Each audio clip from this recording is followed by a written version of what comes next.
ancient. This beef shit, get it out of here, bro. We need plants. We need iron fluorine from a plant. And there's no plant. So many names. But at the end of the day, its Latin name is Smilax. If you're looking for a fucking quality source of iron that your body is going to absorb quick and fast, get you some sarsaparilla. Not just any sarsaparilla. Why do you want our sarsaparilla? Y'all seen the content, bro. We go to the source. I've been in the jungle with Master Herbalist Rasta John. We've been in the woods picking this stuff. This ain't something I just bought to bring to the people. I went and sourced the best quality sarsaparilla I could find. And you can ask anybody that's dealt with sarsaparilla. The Jamaican sarsaparilla doesn't compare to any sarsaparilla on the market. This shit is on steroids. Some people can't even handle it because it's so strong. So if you do buy this from us, you know what I'm saying, make sure you're using the small doses, which is why we're not offering it wholesale, of course, because it's a really, really potent herb. But what you want to do with it, cut some small pieces off, you know, and you brew and you make a tea with it. You could also dehydrate it just like the moss and make a powder in it for whatever use you feel. But again, the richest source of iodine of all plants on earth. Get you some sarsaparilla. Now, shoot, anybody want to hop on, man? Ask me some questions before I hop off, man. How y'all doing? Put a thumbs up if you happy today. If you vibing high and you had your moss. Can I please get a thumbs up in the group, please? Purdy, please. Let me change this pic, though. Grandicantes. I'm excited about this one, too, man. A lot of people have been talking about Jamaican moss as if it is Irish moss. And I made a post about this earlier this year. Irish moss does not grow in the Caribbean. And let's talk about this history surrounding the term Irish moss, right, before I hop off. Crondus crispus got its name because when the Irish migrated over to the Americas, a staple in their diet was crondus. And the Irish who stayed in Ireland during the potato famine actually survived the potato famine from eating nutrient-dense crondus. But this isn't, of course, you know, having seaweed in your diet is something that's way older than any Irish culture. But again, these guys built an entire industry on it, so you cannot disrespect them. It's not about race, but it's about work. They put the work in. The Irish put the work in. They had already established an industry. They have built plural towns, cities, municipals off of Irish moss alone. It was once a thriving industry. But again, Irish moss is Crondus crispus. It is a cold water moss that grows in the Atlantic. You know what I mean? It doesn't really grow anywhere else. You know what I'm saying? Skeptic. We're going to wait till the day to come back for we really debunk it. But Irish moss does not grow in the Caribbean. What grows in the Caribbean is Crondacanthus, Euchema cottonii, Gracilaria, and Bladderwrack.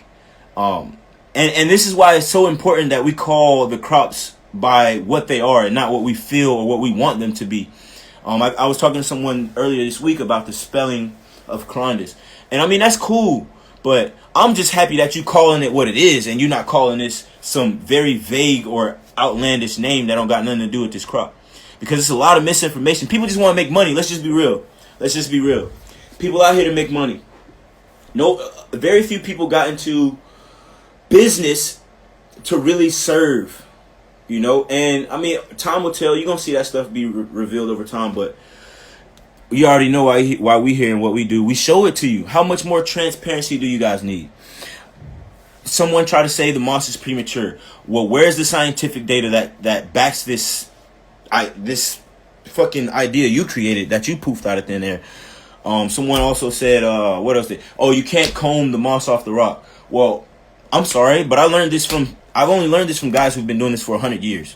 You know what I mean? And on top of that, some of you guys that are harvesting crondus in some of these other places, you guys are the first people to ever harvest crondus in this area and call it crondus. Where we harvest, rich history. I've already told you guys there's a museum. I will not share the explicit details of where the museum is because that's for you to do the research and find. Just like we did. And when we found it, we pulled up. We ain't Google shit. We ain't call nobody. We pulled up to shake hands to get the real knowledge. But anyway, my boy Diego asked me a question. Let's get it rocking. What's the longest you had left your CMOS sitting? Oh man, that's a really good question. Like, I think I did an experiment and we did 8 weeks. That's the average. But I did have one sample that lasted 14 weeks. And you gotta remember the Crondis crispus especially is antiviral and antibacterial. So it in itself is a preservative, especially if you clean it all the way and put it in a cool place. But you asked me how long I keep it. Crondis.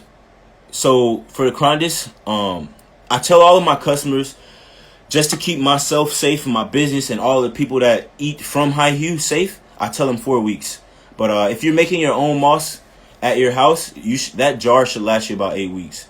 Definitely 2 months, especially if you're keeping it in the fridge. But yeah, I hope I answered your question, bro. And yeah, it definitely does get smelly. If you leave that moss outside of the fridge and you just let that heat cook that joint, it will ferment and it is not a pleasant smell. I gotta be honest with you, bro. My boy J Shot, I want to see you expose the truth. Man, I do that regularly, bro. I live in truth, bro. I don't have to expose nothing, bro. All I gotta do is continue to be transparent and show y'all this work that we put in. We put in real work. Ain't no cliche, none of that. We get to the source. But shoot, man, how y'all feeling? Ask me more questions, man. Ask me more questions, Purdy, please. Second annual. This is gonna be beautiful. What else did I have to share with you guys today? I've been listening to this Money Man album, Blockchain. He dropping some gems in that joint. You know what I'm saying? He pouring into the narrative of get you some crypto or be broke.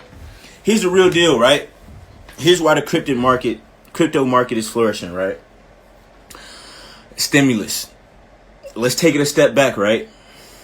I see y'all questions too. I'm gonna get to them after this stimulus debacle. The stimulus, the stimulus boosted inflation exponentially. So, what does that mean? What does that mean in layman terms? The dollar ain't worth a fuck thing, and it's happening very, very fast. So with that being said, you just wanna be ready for, and let me be very, very careful with my words. You want to be ready for a new world order that uses currency in a different way, digitally especially. And this crypto market is the perfect opportunity to guarantee your future self financial leverage, financial ability.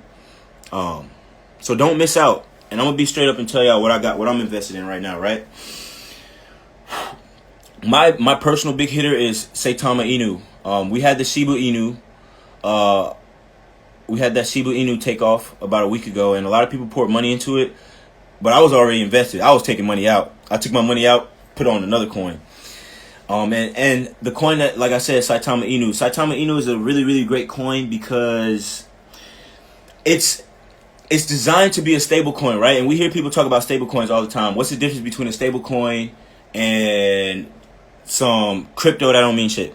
A stable coin is a coin that has actual use, and that's exactly what's going on with Saitama. Saitama is creating their own ledger, which is a hard wallet that you can keep on your person. They're gonna create their own line of credit, so you're gonna be able to literally finance with your crypto. They're creating their own trading platform.